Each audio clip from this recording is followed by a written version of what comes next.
So hi everyone, bersama Ade Aprilian di sini dan selamat datang di A-Stop. So sebelum kita mulai sesi interviewnya, aku pengen bilang fun fact dulu ke teman-teman semua bahwa sebenarnya segmen kali ini tuh udah aku rencanain lama banget, udah aku konsep lama banget, cuman aku belum nemu aja gitu momen yang pas. Nah, sehubungan dengan adanya pemenuhan tugas mata kuliah penulisan konten media baru, aku akhirnya bisa merealisasikan segmen kali ini. Dan segmen kali ini aku akan angkat judul pengaruh sosial media bagi usia dewasa muda, khususnya perempuan. Tapi kalau judulnya udah spesifik seperti itu, aku nggak mungkin dong bahas sendirian aja gitu, karena kita perlu point of view dari perempuannya itu sendiri. So maka dari itu aku bawa kedua teman aku yang akan ikut membahas topik kali ini. So please welcome. Oke, halo guys, di sini aku Sasi Agnia. Di sini aku sebagai narasumber yang akan terlibat mengenai topik ini. Ada di sini aku sebagai narasumber juga yang bernama Anissa Nurin Ananda. Di sini juga aku sama akan ikut terlibat dalam topik yang akan kita bahas hari ini. Nah, udah tahu kan semuanya terkait kedua narasumber yang aku bawa kali ini.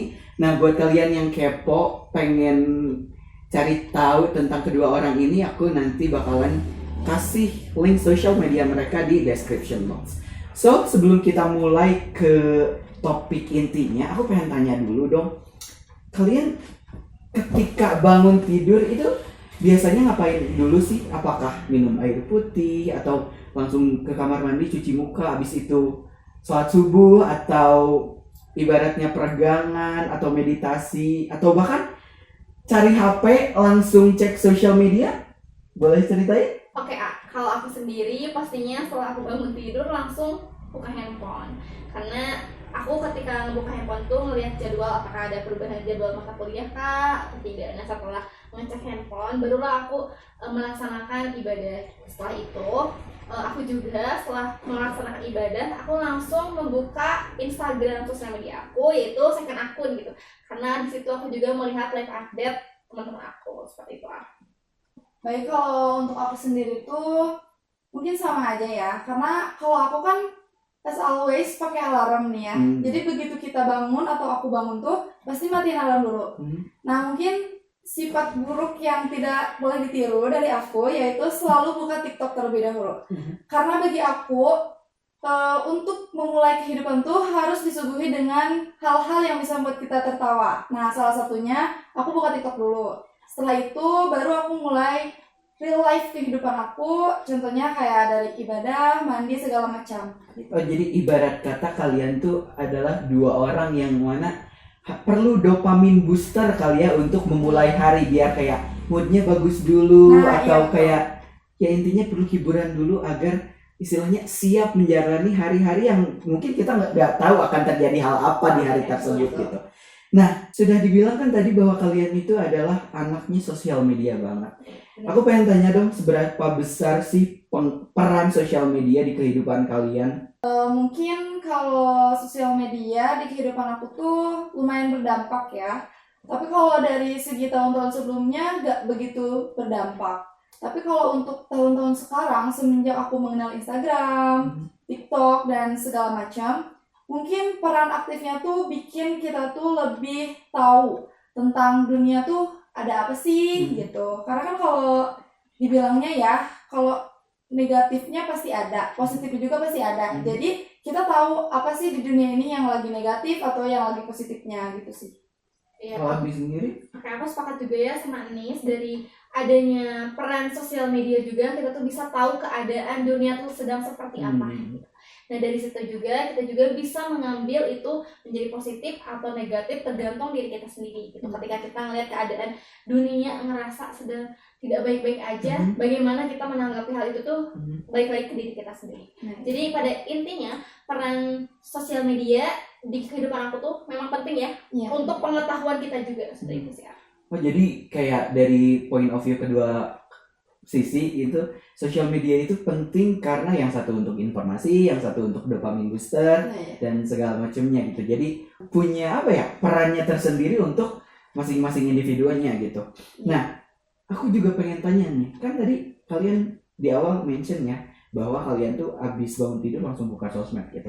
Tapi kalian pernah nggak sih ngalamin kayak yang tadinya apa ya, bangun tidur terus udah mulai excited buat menjalani hari, udah kayak terasa full gitu, terasa cukup gitu atas diri kalian sendiri. Terus tiba-tiba pas buka sosmed, entah itu story teman-teman atau keadaan lingkungan sekarang seperti apa, terus tiba-tiba kalian ngerasa kayak, duh ternyata gue nggak cukup lagi, atau kayak, duh ternyata gue bukan apa-apa ya gitu. Nah gimana sih cara kalian untuk menanggapi hal tersebut atau perasaan-perasaan tersebut? Kalau dari aku ya, pastinya kayak kalau ketika kita ngerasa buka sosial media, kita tuh udah ngerasa, misalnya nih ya, ketika kita udah ngerasa cukup, kita tuh udah ngerasa pencapaian yang kita impikan itu udah ngerasa oke lah, masuk nih ke pencapaian yang mau kita capai, udah tercapai gitu. Kita juga ngerasa cukup sebelum kita membuka sosial media. Tapi ketika kita setelah membuka sosial media, melihat teman atau misalkan influencer atau orang-orang besar di sosial media yang kita ikuti atau kita follow gitu ya, kita tuh menjadi merasa minder gitu. Itu pasti ada ya. Dan itu tuh menjadi pengaruh juga buat diri kita sendiri gitu. Nah dari sini juga cara aku menanggapi itu, ketika aku melihat seseorang itu sukses atau mencapai atas yang ia ingin capai, itu ada proses di balik itu. Jadi ibaratnya orang yang sekarang sukses atau orang yang sekarang terlihat bisa mencapai tujuannya, itu juga di balik itu ada prosesnya. Dan ada kata bahasanya itu kayak orang yang sekarang sukses tuh dulunya itu pernah melawan rasa takutnya. Nah dari situ juga aku mengambil kayak pengambil poin positifnya gitu. Oh iya ya, dari yang kita lihat di sosial media itu nggak seperti itu langsung gitu. Di balik itu ada prosesnya seperti itu. Jadi kita tuh harus bisa mengambil sisi positifnya gitu. Di balik kesuksesan itu ada hal yang ngebuat dia kayak gitu, ada prosesnya. Iya paham. Jadi gitu. istilahnya kayak apa ya, energi negatif yang timbul dari melihat story atau postingan orang lain terkait itu, jadi responnya itu juga malah dibalikin positif juga gitu. Ketika Agni sendiri tadi bilang bahwa setelah Agni merasa cukup, tapi tiba-tiba setelah lihat story atau postingan orang lain jadi malah masukan ke Agninya malah jadi kurang baik gitu, justru pemikiran Agninya juga langsung melawan hal tersebut dengan bahwasannya mereka itu sampai di titik itu tuh punya background story-nya tersendiri gitu loh ya.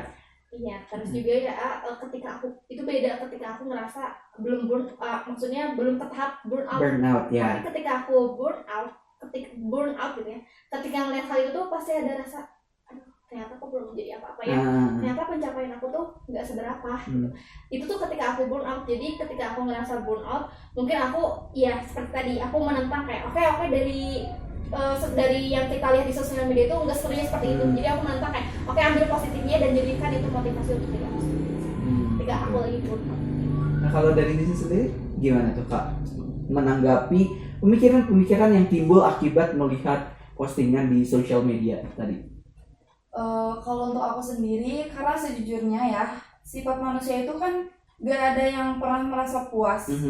Jadi aku setuju dengan kata-kata tersebut, karena memang kalau di saat kita melihat sesuatu yang lebih dari yang kita punya atau yang kita miliki, kita kan pasti ada titik di mana ternyata kita tuh gak sebanding ya sama dia, ternyata dia tuh hebat ya dibanding kita, pasti ada kan.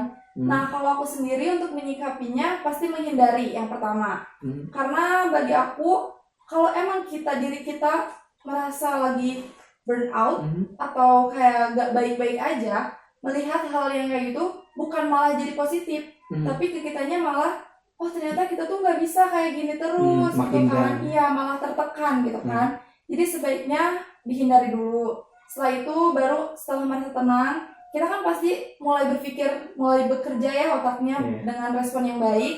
Nah kalau misalkan dalam respon yang baiknya tuh berarti aku bisa seperti mereka, cuma memang ada proses yang berbeda.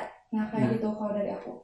Menarik sih, jadi dari kedua individu punya point of view yang berbeda juga nih teman-teman. Karena dari sudut pandang Agni itu justru dengan adanya pikiran atau perasaan negatif akibat melihat postingan di sosial media itu ditepis langsung dengan pikiran negatif dengan cara kayak memikirkan apa nih yang mereka lakukan sebelum menjadi sampai sekarang atau sebelum sampai di titik sekarang. Berbeda dengan Nisa sendiri, justru malah menjauhi sumber tersebut agar tidak menjadi lebih terpuruk gitu lah ya istilah kasarnya. Nah kan itu pembahasannya terlalu general ya.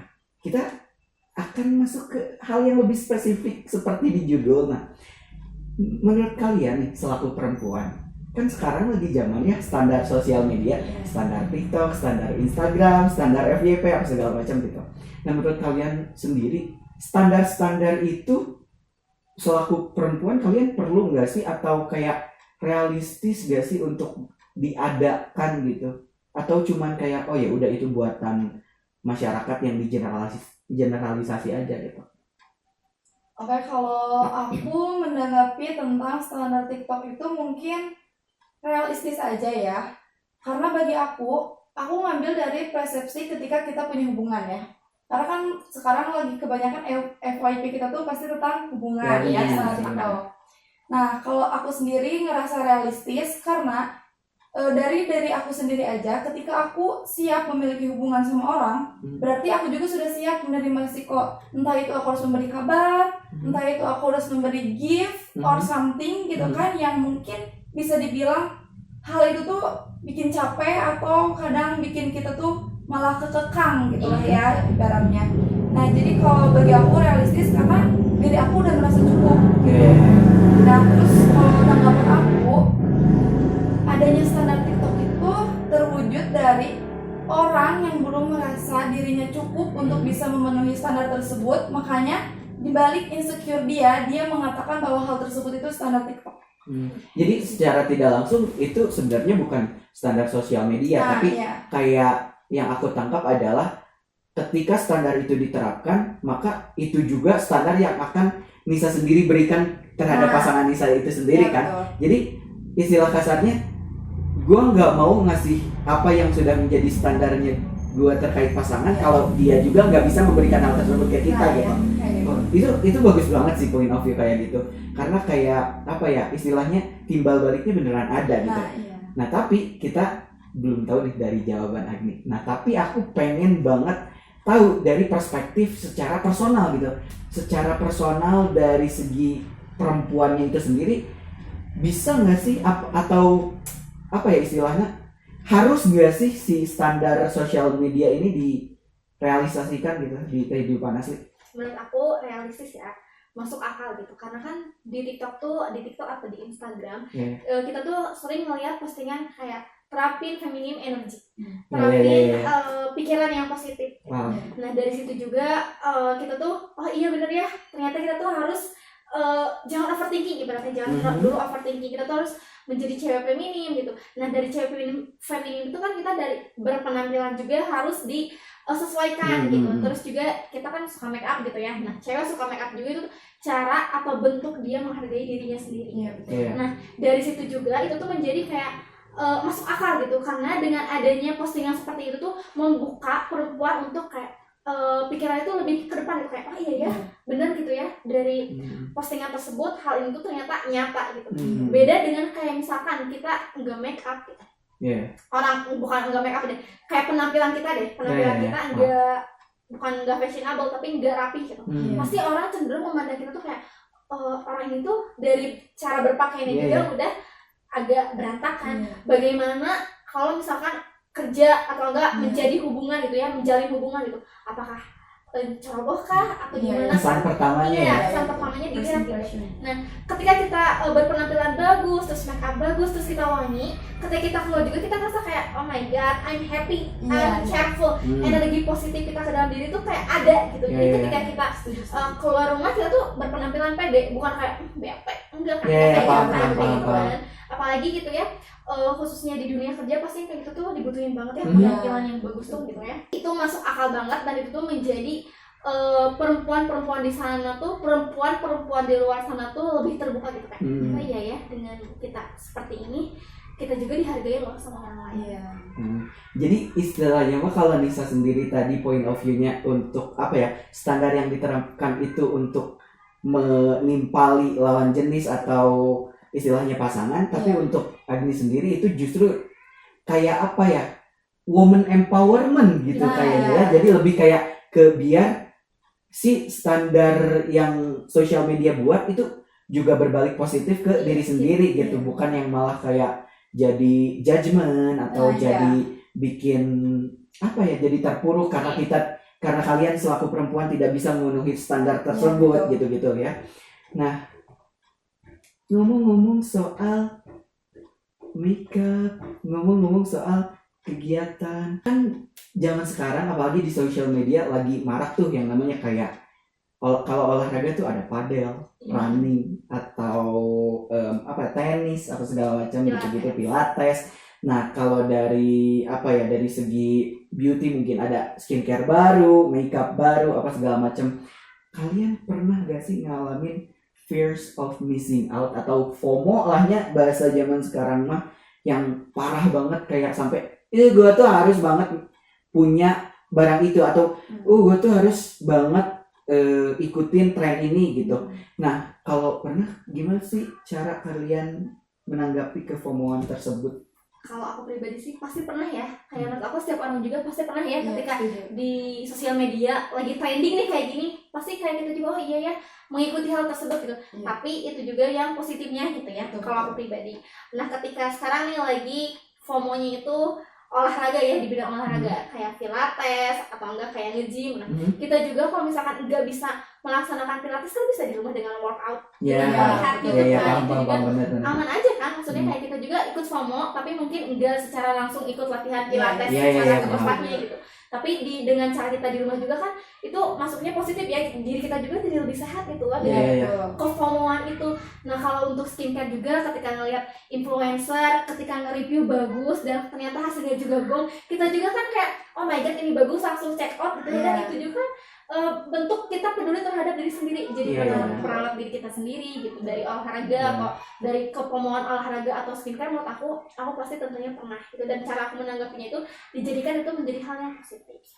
Balik lagi ya, kayak yang sebelum-sebelumnya ya selalu positif beliau ini guys.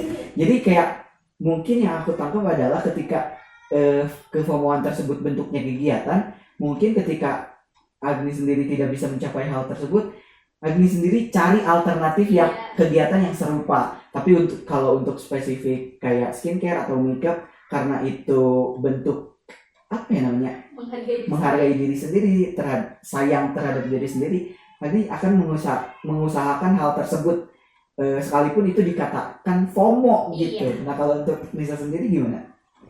Kalau FOMO sih kebetulan aku anaknya lumayan FOMO ya. Tapi FOMO artian aku bukan yang kayak contohnya misalkan ada keluaran Adidas baru nih, anak-anak sneakers. Nah, ya kan, sneakers banget.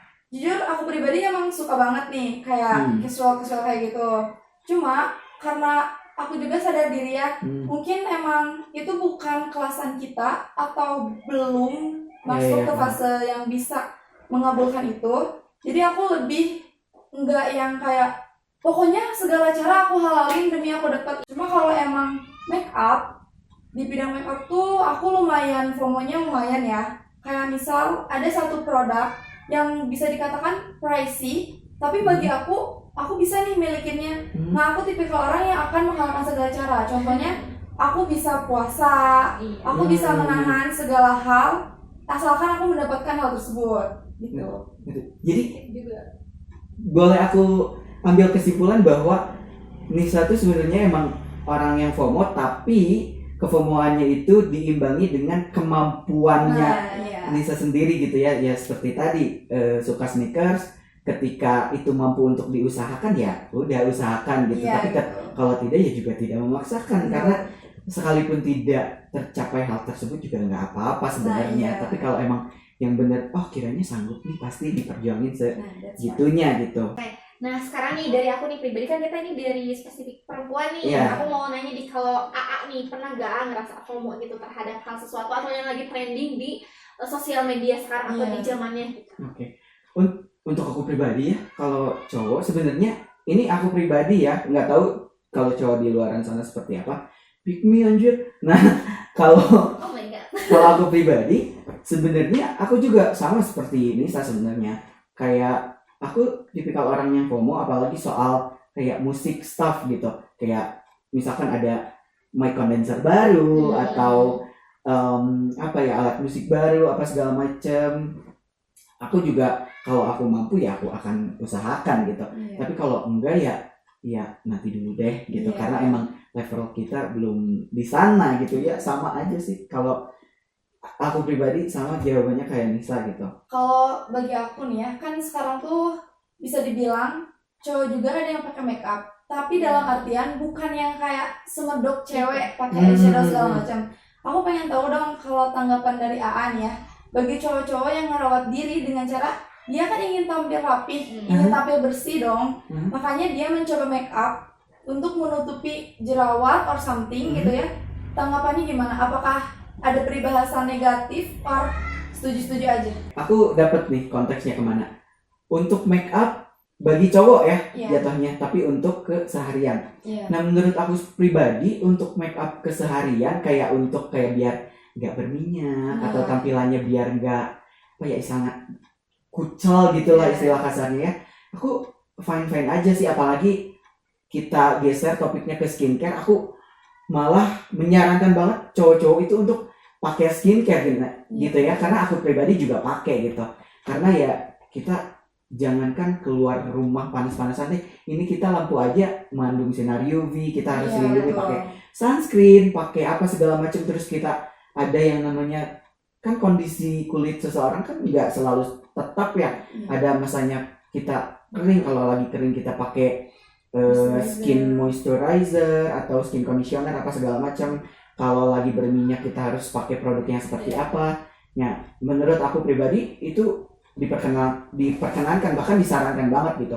Tapi untuk, dan kalau kita balik ke soal make up ini, kalau ini disclaimer nih, karena di zaman sekarang cowok-cowok tuh juga banyak juga nih ini yang make upnya tuh kayak menjerumus ke make up cewek yang bold apa segala macam. Nah untuk yang kalau keseharian yang kayak daily, yang cuma biar gak berminyak, terus apalagi kan brand-brand makeup sekarang udah canggih-canggih ya, ada yang namanya loose powder yang tanpa warna gitu, yang cuma buat cover minyak doang gitu. Terus ada kayak istilahnya kalau biar gak pucat, lip balm yang ada warnanya tapi gak ngejreng banget ngejreng lipstick gitu.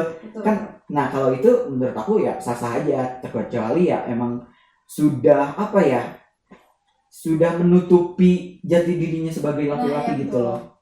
Gitu ya, gitu sih kalau menurut aku. Nah ngomong-ngomong soal kefomoan ya, nah itu kan kayak kefomoan itu identik dengan tanggapan orang lain terhadap kita kan, apalagi kita bermain sosmed gitu, kayak itu berhubungan dengan komentar orang gitu. Apalagi untuk teman-teman yang punya circle yang juga aktif di sosial media gitu, mungkin akan agak heran gitu kalau anggota circle-nya mengikuti kefomoan atau aktivitas yang lagi rame sedangkan kita enggak. Nah kan kita juga selaku manusia perlu ya validasi tertentu. Nah menurut kalian validasi yang bisa dibilang aman atau masih oke itu setaraf mana sih, dan validasi seperti apa yang udah kayak istilahnya bisa dibilang toksik gitu?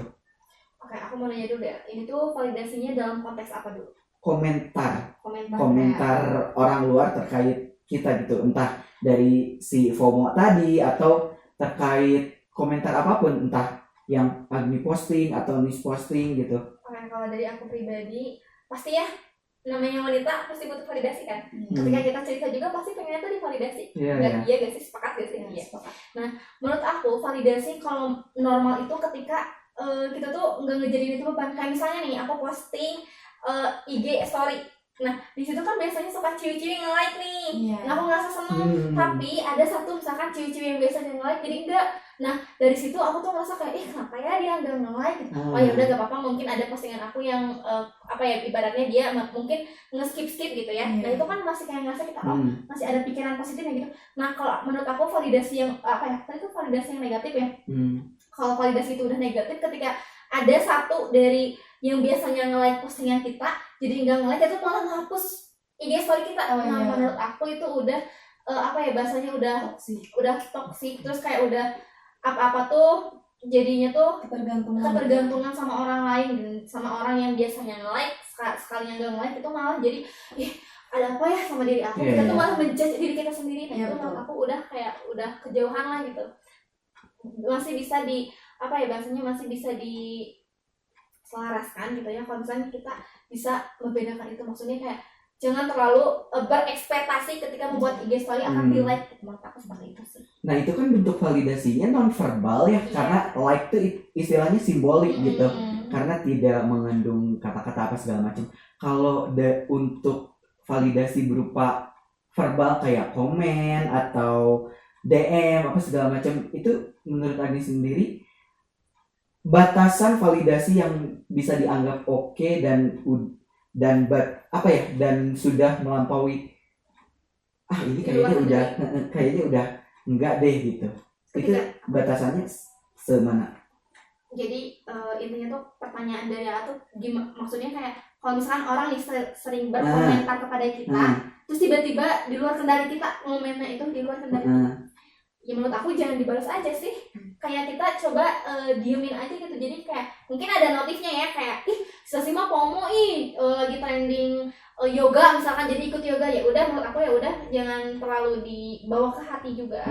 Terus juga ya udahlah, kayak kalaupun mau dibalas ya udah kayak hehe ya namanya juga FOMO, ya udah gitu, namanya juga FOMO gitu ya, namanya juga FOMO pasti yang mengikuti yang lagi tren gitu. Kalau misalkan nggak FOMO ya nggak akan mengikuti yang lagi tren. Atau bisa juga kayak kita gak usah lihat komennya atau gak usah menanggapi orang tersebut, karena ketika kita menanggapi orang yang seperti itu, dia tuh pasti terus emang ngomongin. Nah ketika kita udah berhenti atau kayak enggak ngeladenin dia juga harus capek sendiri. Menurut Tisa sendiri gimana? Aku lumayan setuju ya sama pendapat saya tadi, yang ketika ada orang yang mengomentari hal mungkin yang menurut kita tuh kan udah baik ya, makanya kita posting, tapi orang tersebut masih mengomentari hal yang seharusnya tidak dia lontarkan. Kalau aku sendiri sih, karena aku pribadinya lumayan entah galak entah tegas ya dibilangnya. Untuk sekali dua kali aku gak akan hiraukan, tapi kalau untuk sekali-sekali nih ya, aku bakal coba komen dia, entah itu aku DM or something. Aku akan tanya, halo, maksudnya apa ya? Apakah menurut kamu aku seburuk itu or something? Langsung di make sure maksudnya apa ya?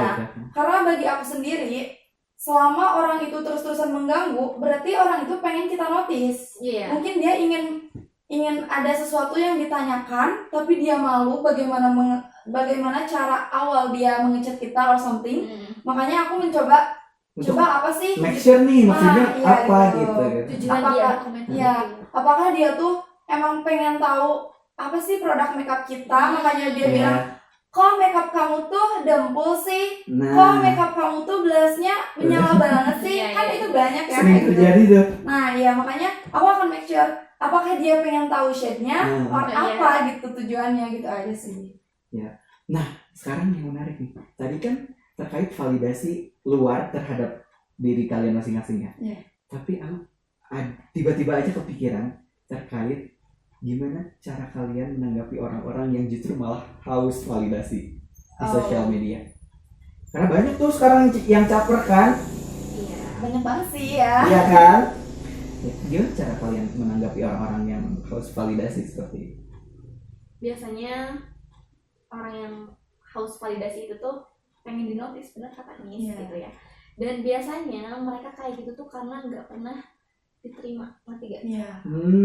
Jadi ketika mereka tuh mencari attention guys, kayak gitu loh, kayak aku cari perhatian nih, siapa nih yang bakal memperhatikan aku dari misalkan dari gue ada loh gitu. Kayak gitu. Terus kayak misalkan dia tuh harus validasinya itu membuat catatan atau enggak kayak ibaratnya ngeluh di sosmed gitu ya, sebenarnya it's okay gitu, tapi untuk aku pribadi aku menghindari hal seperti itu. Karena mohon maaf banget ya, sebenarnya itu sosmed itu emang kalian yang pegang gitu ya, kalian yang bebas mengutarakan apapun yang ada di sosmed kalian. Tapi untuk aku sendiri itu tuh menjadi menyerap energi negatif aku gitu. Aku jadi kebawa gini, kayak ketika aku mau ngecek nih dia ngeluh, terus kayak dia haus validasi, dia tuh pengennya tuh kayak udah kata orang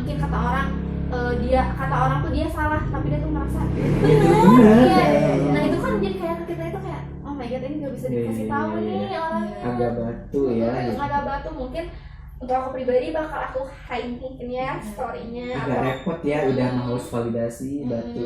Dan mungkin cara aku menangani orang tersebut tuh untuk beberapa kali, mungkin untuk sesekali ya gak apa-apa ya kita ngeluh di betul. sosial media tuh emang perlu ya, kita tuh emang Betul. cari validasi juga Iya, ya, betul. oke gitu maksud aku.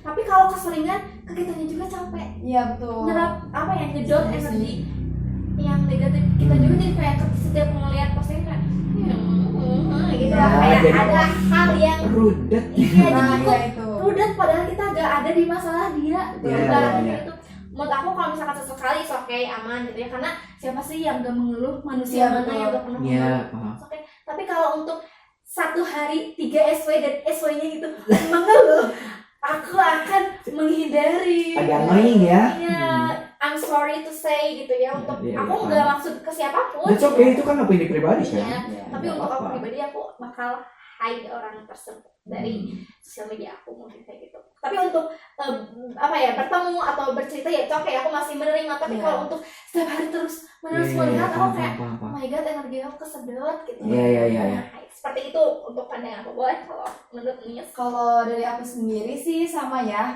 Yang hal yang pertama aku lakuin tuh pastinya aku skip. Iya. Udah Karena pasti ya jujur, gitu ya. Aku tuh tipikal orang yang emang apa ya, dibilang penasehat sih mungkin iya ya. Jadi ketika teman-teman aku memiliki masalah atau dia kebingungan, dia pasti kebanyakan tuh bertanya ke aku, dan mereka tuh pasti butuhnya solusi ya, bukan validasi. Karena untuk memvalidasi, mungkin aku bukan tipikal orang yang bisa memvalidasi orang gitu. Lebih ke aku akan jujur aja, kalau dia salah aku akan bilang gitu.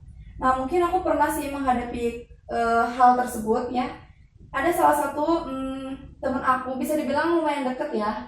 Dia tuh awalnya tuh bukan tipikal orang yang apa-apa tuh ngeluh. Bahkan dulu aku tuh bisa mikir, wah dia orangnya kuat banget ya, gak pernah ngeluh sedikit pun gitu kan. Paling kayak ngeluh juga sekali-kali ke aku doang gitu. Hingga tiba pada saatnya dia tuh tiba-tiba apa-apa tuh bener-bener spam gitu. Aku kan telusuri dulu dong, kenapa sih bisa kayak gitu. Iya. Aku tanya, loh kok kamu kenapa gitu Iya. kan. Nah dari situ dia cerita bahwa aku tuh gak suka kalau misalkan ada orang yang tahu aku tuh lagi sedih tapi dia gak bisa menoleransi hal tersebut.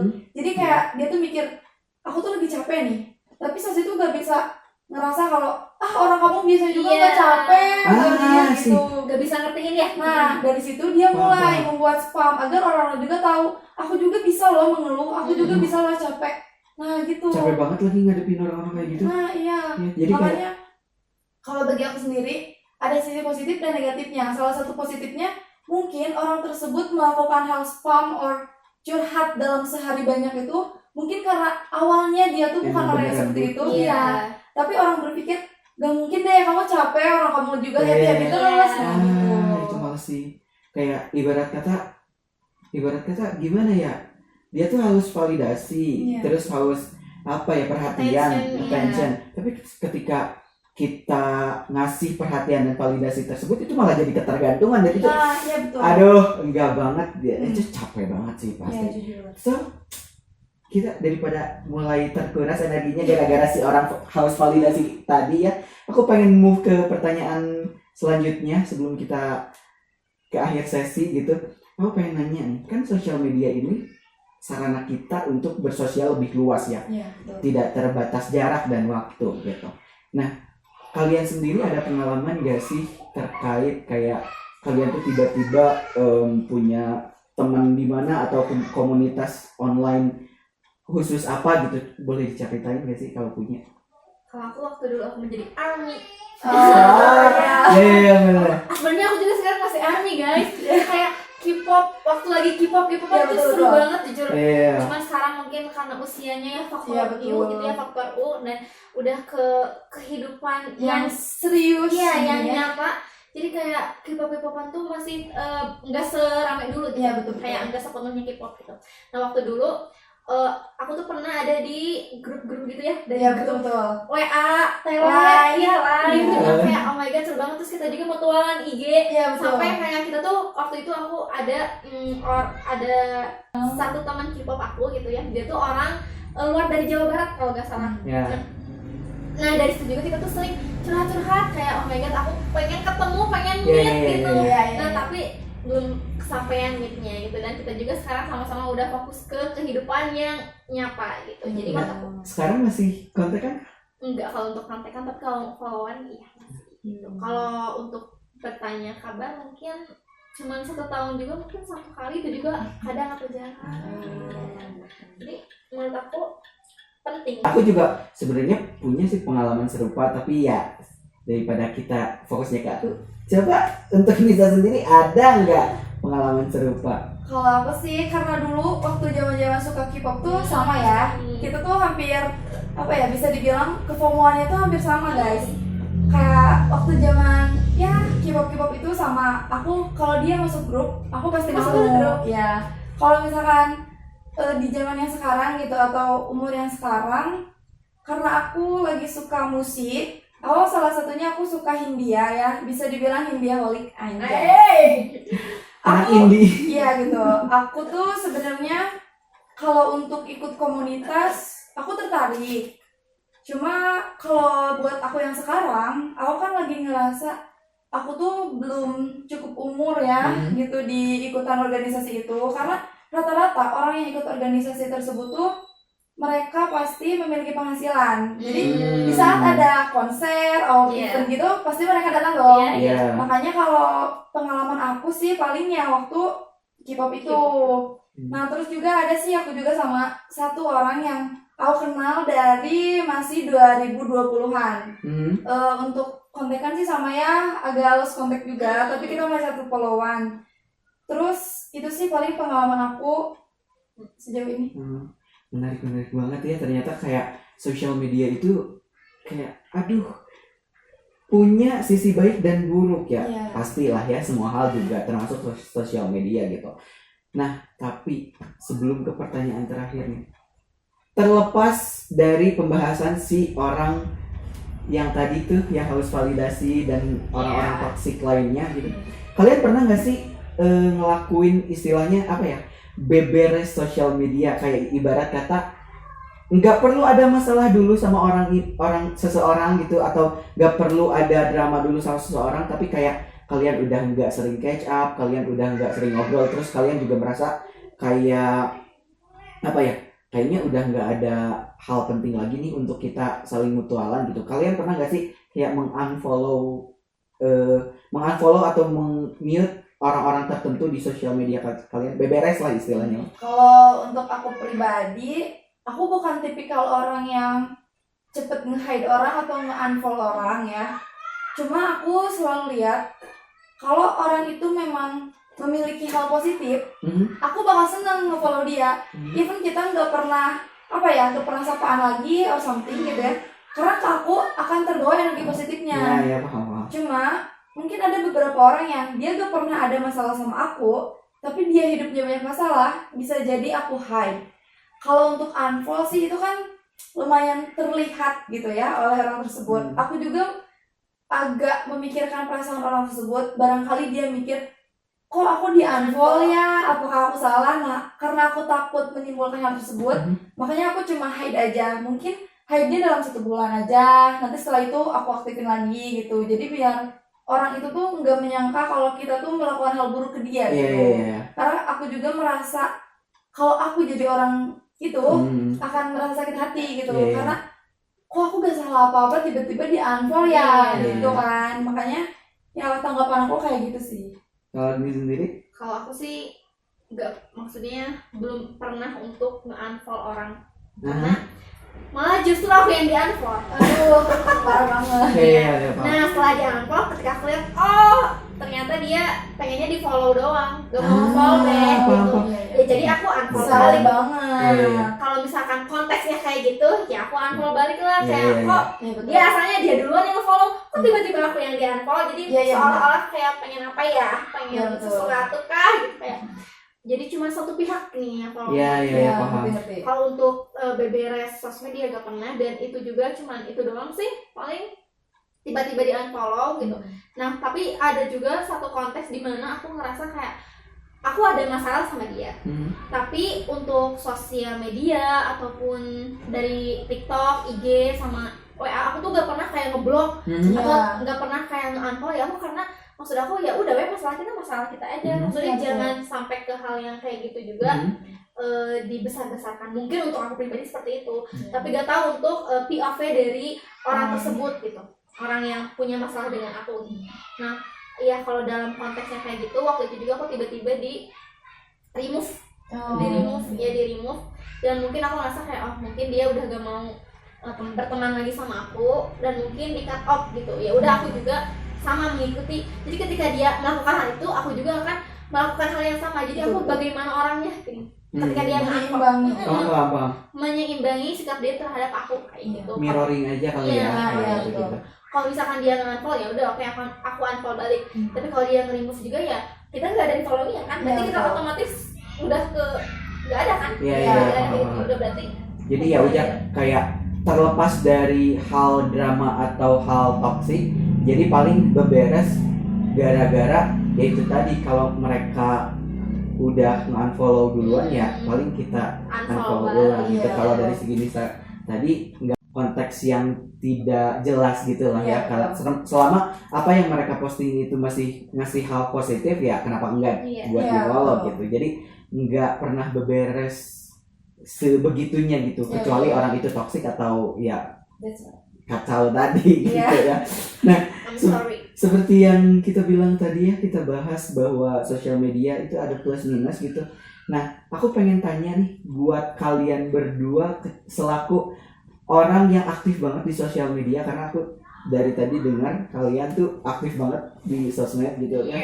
Dan bahkan banyak banget nyoba aplikasi sosmed lain gitu. Betul. Nah, aku pengen nanya dong, gimana sih cara kita atau para pendengar yang nonton ini, gimana sih cara kita biar bisa bijak konsumsi konten yang ada di sosial media tanpa kita itu terkesan menjauhi si sosial media ini sendiri gitu. Jadi biar kita nggak terkesan gaptek. Gimana sih cara kalian untuk kayak yaitu tadi memilah konten yang baik atau bersikap bijak terhadap sosial media?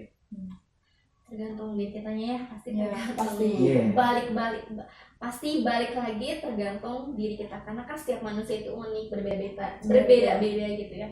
Nah kalau aku pribadi, aku menyarankan untuk kalian yang mendengarkan ini gitu ya, mungkin ketika melihat konten atau ketika melihat video yang ada di sosial media tuh jangan sekedar dilihat doang. Maksudnya kayak itu tuh video tuh misalnya 5 menit, tapi kita nanya cuma sepotong gini, kayak itu baru mentah-mentah, tiba-tiba langsung kayak kata video ini mah gini-gini kan.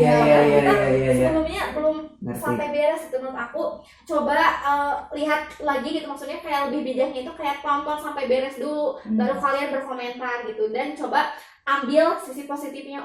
Menurut video dari konten ini tuh ada loh hal negatifnya, ada loh hal positifnya. Nah sebagai kita pribadi coba deh ambil aja yang positifnya gitu. Nah yang negatifnya mungkin itu menjadi evaluasi juga untuk diri kita sendiri. Jadi istilah kasarnya lebih kritis kali ya terkait konsumsi di konten di sosial media. Kayak kalau misalkan durasinya 7 menit ya kita harus nonton full kan, biar informasi yang masuk juga full gitu sepenuhnya gitu. Gak mentah gitu. Iya. Kalau dari Nisa sendiri gimana?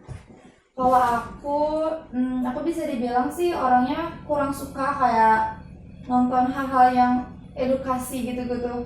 Cuma bukan maksud enggak banget, cuma aku gak pernah nyari tahu yang karena diri aku sendiri mau. Aku tipikal orang yang tergantung vibe, FYP gitu. Kalau untuk tadi yang kata Sasi harus melihat berita sampai beres tuh benar, karena emang pernah kejadian juga kan. Dia tuh melihat cuma dalam setengah video, tapi dia udah bisa menyimpulkan untuk orang banyak. Otomatis orang banyak tersebut akan merasa kalau yang ditonton ini lebih spesifik, lebih ngerti kok aku, berarti emang benar orang ini yang benar. Jadi kalau menurut aku ya, kalau di saat kita menurut aku kalau kita emang tidak bisa mengomentari hal yang positif, lebih baik kita simpan opini kita aja. Karena itu kan berdampak juga ya bagi orang-orang yang melihat atau membaca. Jadi lebih baik kita memilih hal yang positif daripada kita mencoba melakukan hal yang negatif gitu. sih. Oh, jadi mungkin kalau dari Agni sendiri kita harus lebih kritis terkait informasi yang masuk ke kita. Kalau dari Nisa sendiri justru malah terkait pengendalian diri terhadap respon kita terhadap konten tersebut gitu ya. Nah, 2 pertanyaan terakhir nih sebelum kita tutup sesi diskusi kali ini. Aku pengen tanya, kalau kalian dikasih tantangan 24 jam untuk detox sosial media, gak main sosial media sama sekali, kalian bakal ngelakuin apa sih untuk kegiatan pengganti dari penggunaan sosial media tersebut? Kalau aku pribadi ya, mungkin aku juga merasa di saat aku main handphone atau main sosial media pasti lupa waktu ya. Kadang jam tidur juga kan agak berantakan ya, bisa dibilang. Mungkin ketika aku melakukan detox kayak gitu, yang ingin banget aku lakuin pertama tidur tepat waktu, lalu yang kedua mencoba olahraga. Tapi kan aku bukan tipikal orang yang olahraga tuh tanpa musik ya. Aku pasti buka musik. Jadi aku akan menggunakan HP tapi tidak untuk sosial media gitu. Nah, setelah aku melakukan itu, aku akan mencoba hari-hari aku yang tadinya aku belum pernah lakuin, aku lakuin. Contohnya, aku kan bukan tipikal orang yang suka baca buku atau mengulang hasil kuliah gitu ya. Mungkin aku akan mencoba mengulang lagi, membuka lagi apakah ada hal yang belum aku pahami atau belum aku pahami yang semendalam itu. Nah, aku mulai baca-baca lagi. Itu sih kalau aku.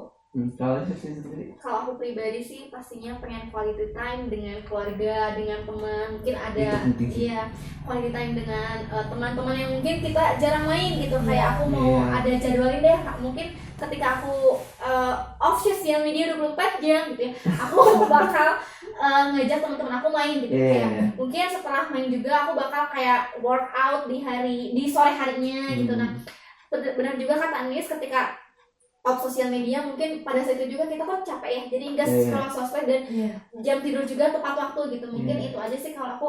Jadi intinya itu aku tuh jadi pada intinya aku tuh kalau misalkan off sosmed selama 24 jam, mau quality time bersama teman aku, keluarga aku, untuk diri aku sendiri, dan workout gitu untuk kesehatan aku.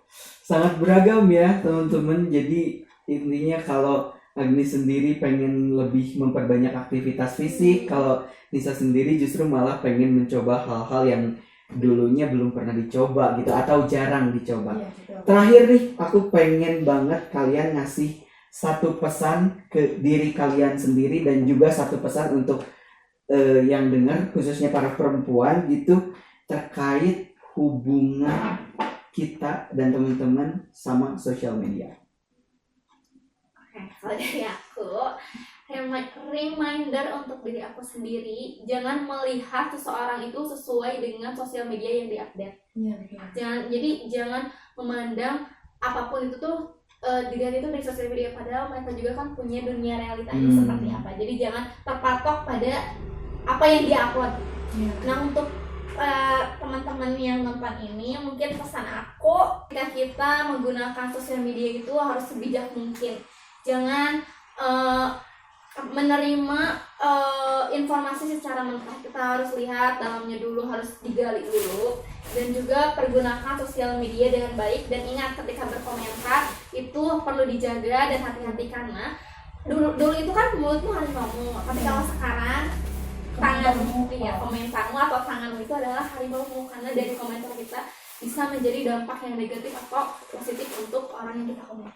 Gitu. Kalau reminder yang aku selalu terapin di diri aku, ya seperti tadi contoh-contoh yang sebelumnya ya, aku pasti akan melihat hal tersebut dengan kemampuan diri aku dulu. Karena aku selalu mungkin karena emang sudah didasari oleh keluargaku, kalau kamu belum mampu, kamu gak usah merasa tertekan gitu kan. Makanya untuk remembernya yaitu, kalau emang hal tersebut belum bisa kita penuhi, maka bisa di lain kali gitu. Kalau untuk diri aku sendiri. Kalau untuk teman-teman yang nonton, mungkin aku pengen ngasih kalian saran aja. Ketika kalian menggunakan sosial media itu, jangan pernah menjadikan standar orang lain itu sebagai standar yang setara untuk diri itu kita. bener banget lagi. Ya, karena kalau kita menjadikan standar orang lain itu ke standar kita, belum tentu kita mampu untuk memenuhi seperti orang itu lakukan. Iya. Lebih baik kita mencoba memproses hal tersebut dengan santai, kayak Iya. mungkin kita juga bisa kayak dia atau bisa lebih, cuma emang belum saatnya aja. Nah, jadi lebih ke kalian tuh pikir tentang kemampuan kita, jangan sampai gara-gara melihat orang tersebut kita merasa wah kita itu bukan siapa-siapa. Nah, jangan sampai ada kepikiran seperti itu, karena diri kita ada karena diri kita sendiri, bukan karena orang lain gitu. Jadi ibaratnya kayak apa ya? Mengusahakan boleh asal jangan terlalu ngoyo gitu, terlalu betul. kekeh harus gitu. Tapi kalau emang mau ya diusahakan. Iya. So, mungkin itu dia untuk pembahasan kali ini. Gila, percakapannya seru banget. Makasih banget buat Agni dan juga buat Nisa karena sudah mau diajak ngobrol bareng di sini. Dan buat teman-teman yang dengar juga sampai akhir, aku mau bilang makasih banyak karena sudah mau nonton sesi ini sampai akhir. Sekali lagi makasih banget ya karena udah mau bantu aku dalam memenuhi tugas aku ini begitu. So, kita ketemu di episode selanjutnya. Aku Andri Aprilian pamit and see ya. Dadah.